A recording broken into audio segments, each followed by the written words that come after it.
Alhamdulillahirabbil ka'bah wa qiblati ummati amma wassalatu wassalamu ala Rasulillah la haula wala quwwata illa billah. Hari ini kita masuk pembelajaran kembali dengan materi kita adalah deterministik teknologi dan difusi inovasi. Di depan kita sudah ada makalah yang akan menyampaikan makalahnya. Mudah-mudahan dapat disampaikan dengan baik dan benar. Waktunya kita beri 5-10 menit. Kita persilakan. Bismillahirrahmanirrahim. Alhamdulillahirabbil ka'bah wa qiblati amma. Wassalatu wassalamu ala Rasulillah la haula wala quwwata illa billah. Baik, perkenalkan, nama saya Mardiana Sedian. Saya dari kelompok 2 akan mempresentasikan sebuah makalah yang berjudul Deterministik Teknologi dan Inovasi. Baik, langsung saja. Di sini saya akan mempresentasikan makalah saya. Di situ sudah saya share di grup, teman-teman sekalian bisa melihatnya. Yang pertama sekali, di sini saya akan membahas apa itu pengertian dari deterministik teknologi. Nah, deterministik teknologi itu adalah turunan dari determinisme. Secara garis besar, mereka yang menentang deterministik teknologi secara teoritis dapat dikategorikan sebagaimana kaum social construction. Mereka cenderung melihat teknologi dari sudut pandang material semata. Teknologi hanya dilihat sebagai alat atau mesin, bahkan teknologi ini tidak lebih dari sekedar mesin yang penggunanya ditentukan oleh manusia. Mereka menempatkan manusia sebagai aktor utama di dalam perubahan sosial. Mereka cenderung meyakini bahwa roda sejarah tidak digerakkan oleh mesin, tetapi digerakkan oleh orang-orang yang besar, yang memiliki karisma pengaruh yang besar pada masyarakat luas. Nah, di sisi lain, ada sudut pandang yang sama sekali berbeda, yaitu ada deterministik teknologi. Para pendukung deterministik teknologi meyakini bahwa teknologi ini baik secara langsung maupun tidak langsung merupakan suatu pergerakan utama roda perubahan. Baik diakui ataupun tidak, teknologi ini memiliki kaitan yang erat dengan masyarakat. Secara teoritis, mereka yang meyakini deterministik teknologi dapat dikelompokkan menjadi kaum optimis dan pesimis. Selanjutnya ada alat yang senantiasa siap untuk melayani kepentingan pemakainya. Sedangkan teori substantif memiliki keyakinan bahwa teknologi ini bersifat sangat dinamis dan mampu mengubah kehidupan sosial. Bahkan secara sederhana, peta diskusi seputar deterministik teknologi dapat digambarkan sebagaimana pada diskusi seputar deterministik teknologi. Nah, selanjutnya ada pembahasan mengenai keberatan terhadap deterministik teknologi. Di situ mereka yang menentang deterministik ini mengajukan argumen bahwa teknologi adalah produk kultural dan sosial masyarakat. Oleh karena itu, teknologi ini dapat diciptakan untuk memenuhi kebutuhan manusia. Tidak ada teknologi yang tercipta secara tidak sengaja. Bahkan teknologi ini pun diciptakan dengan tujuan untuk menjadikan hidup yang lebih mudah, nyaman, dan lebih baik. Selanjutnya ada pembahasan mengenai pendukung deterministik teknologi. Nah, di sisi lain, para pendukung deterministik teknologi ini yang secara teoritis dapat dikelompokkan ke dalam 2 aliran. Yang pertama, mereka yang optimis dan pesimis. Meskipun demikian, keduanya meyakini bahwa teknologi ini dapat mengubah masyarakat, bahkan pada titik tertentu dapat menentukan masa depan masyarakat. Bahkan menurut Meskin, pendapat yang optimis terhadap teknologi ini dapat dilacak hingga ke optimisme, ilmu pengetahuan pada abad ke-19.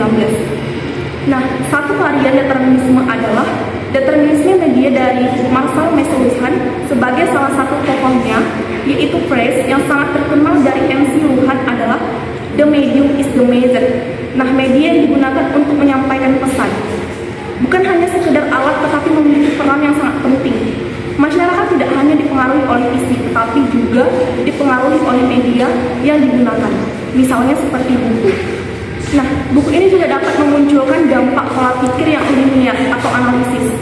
Buku mengajarkan cara berpikir linier karena ia mendidik masyarakat untuk berpikir searah dari kiri ke kanan atau sebaliknya. Bahkan di samping itu juga mengajarkan berpikir analitis karena buku terbagi ke dalam beberapa bab yang tiap babnya terdiri dari paragraf yang tersusun dari kalimat Bahkan kalimat yang tersusun dari kata-kata dan kata-kata tersusun dari huruf-huruf. Perubahan pola pikir ini yang diajarkan oleh buku telah mengubah struktur kognitif masyarakat. Selanjutnya ada pengertian difusi inovasi. Nah, di situ sudah tertera bahwa inovasi itu adalah segala sesuatu berupa gagasan, praktek, barang ataupun objek. Bahkan perubahan yang dilakukan dengan perencanaan sistematis untuk memberi perubahan yang positif serta dianggap baru bagi seorang atau sekelompok. Bahkan Saud menjelaskan bahwa inovasi adalah suatu ide atau hal-hal yang praktis, metode, cara barang-barang buatan manusia yang diamati atau dirasakan sebagai suatu yang baru bagi seseorang, bahkan kelompok. Nah, hal yang baru itu dapat berupa invensi atau discovery, nah yang digunakan untuk mencapai suatu tujuan tertentu atau untuk memecahkan sebuah masalah. Di samping itu juga difusi juga dianggap sebagai suatu jenis perubahan sosial, yaitu suatu proses perubahan yang terjadi di kelompok masyarakat. Saud juga menjelaskan bahwa difusi adalah proses komunikasi, inovasi antar warga negara atau anggota sistem sosial dengan menggunakan saluran tertentu.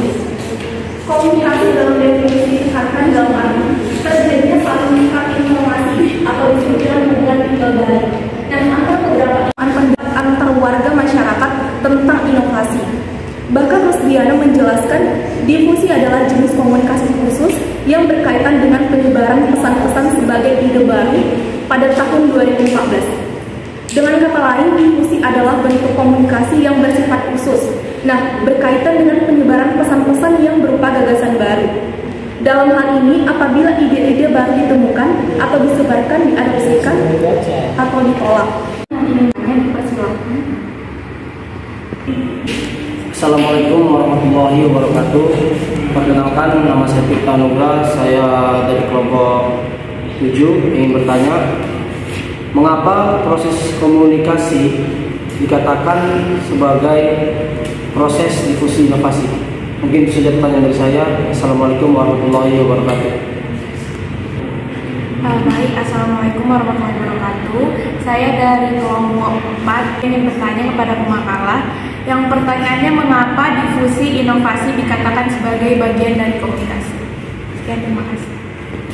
Baik, di sini saya langsung saja menjawab pertanyaan dari teman saya, yaitu Tirta Nugra. Nah, pertanyaannya tadi di sini, mengapa sih proses komunikasi itu penting dalam proses difusi inovasi? Nah, di sini saya akan menjelaskan kenapa itu sangat penting dalam proses difusi inovasi. Karena saluran komunikasi ini merupakan salah satu elemen penting dan cukup sangat menentukan keberhasilan proses difusi inovasi yang sedang dilakukan, karena melalui saluran komunikasi pesan-pesan inovasi yang dirancang dan dibuat oleh agen pembantu. Mungkin itu yang bisa saya jawab, kurang lebihnya saya mohon maaf.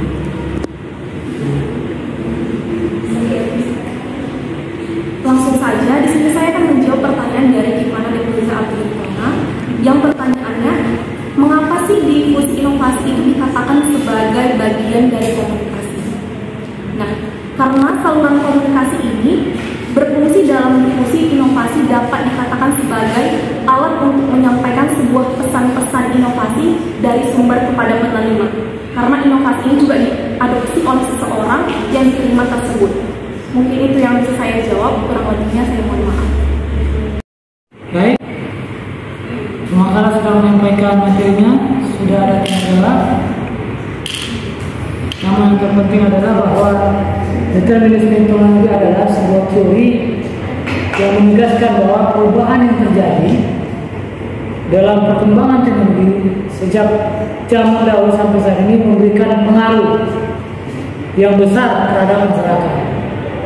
Tidak ada alasan bahwa teknologi tidak membuat perubahan. Oleh karena itu maka teknologi dari sejak zaman dahulu sampai sekarang pasti memiliki peran yang sangat besar dalam proses perubahan dan peradaban. Dari proses belajar, dari proses komunikasi, dari proses pergaulan, bahkan dari proses sosial politik akan mengalami percepatan-percepatan, sehingga perubahan peradaban itu adalah bagian dari peran penting dari teknologi itu sendiri. Itu saja. Bila yang bisa lihat, wassalamualaikum warahmatullahi wabarakatuh.